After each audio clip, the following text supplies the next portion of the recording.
அப்போது அங்கே எதிரில் இவளுடைய வருகைக்காகவே காத்து நின்றிருந்தவனை பார்த்ததுமே அப்படியே நின்றுவிட்டாள்.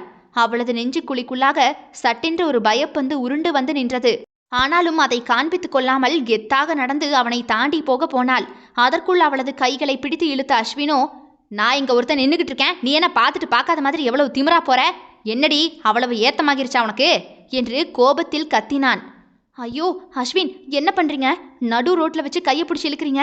இப்படி ஒரு பொண்ணோட கையை பிடிச்சி இழுக்கிறீங்க, உங்களுக்கு வெக்கமா இல்லையா? கையை விடுங்க என்று அவனிடமிருந்து தன்னுடைய கையை இழுத்தாள். ஆனால் அஸ்வினோ அவளது கையை விடாமல் இன்னும் இறுக்கமாக பிடித்து கொண்டவன், ஏய் அப்படித்தாண்டி கையை பிடிச்சி இழுப்பேன். என்ன நீ காதலிச்சுட்டு வேண்டாம்னு இப்போ ஓடி வந்துட்டா அப்படியே விட்டுருவனா?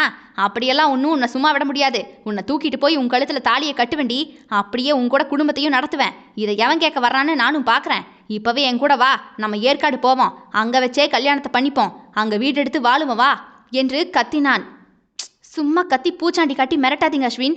நீங்கள் என்ன சொன்னாலும் சரி, எனக்கு நீங்கள் வேண்டாம். உங்களை மாதிரி ஒரு பச்சை துரோகி கூட வாழ எனக்கு விருப்பமே கிடையாது. என்னை காதலிச்சிங்க, என்னை வச்சு பவித்ராவை பழி வாங்கிட்டீங்க. அப்புறம் ஒரு நல்ல வரனும் பணக்கார பொண்ணும் கிடைச்சதுமே உடனே அவளை கல்யாணம் பண்ணிக்கிறதுக்கு போகிறேன்னு போயிட்டீங்க. நிச்சயம் பண்ணி என்னை ஏமாத்திட்டீங்க. இதெல்லாம் போதாதுன்னு அந்த பொண்ணு ஓடி போயிட்டான்னு அதுக்கு காரணம் நான் தானே அதுக்கும் சேர்த்து என்ன பழி வாங்க வந்தீங்க.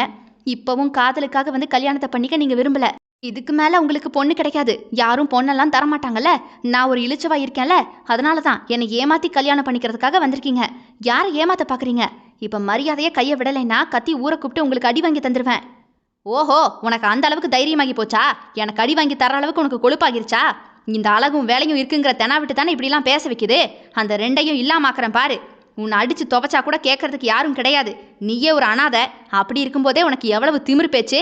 பேச்ச பாரு பேச்ச. மரியாதையை என் கூட கிளம்பி வர்ற, இல்லைனா உன்னை கொன்று போட்டுருவேன் பார்த்துக்க. நீ உயிரோடு இருக்கியா இல்லையான்னு தேடுறதுக்கு கூட ஆள் இல்லை, தெரியும் தானே?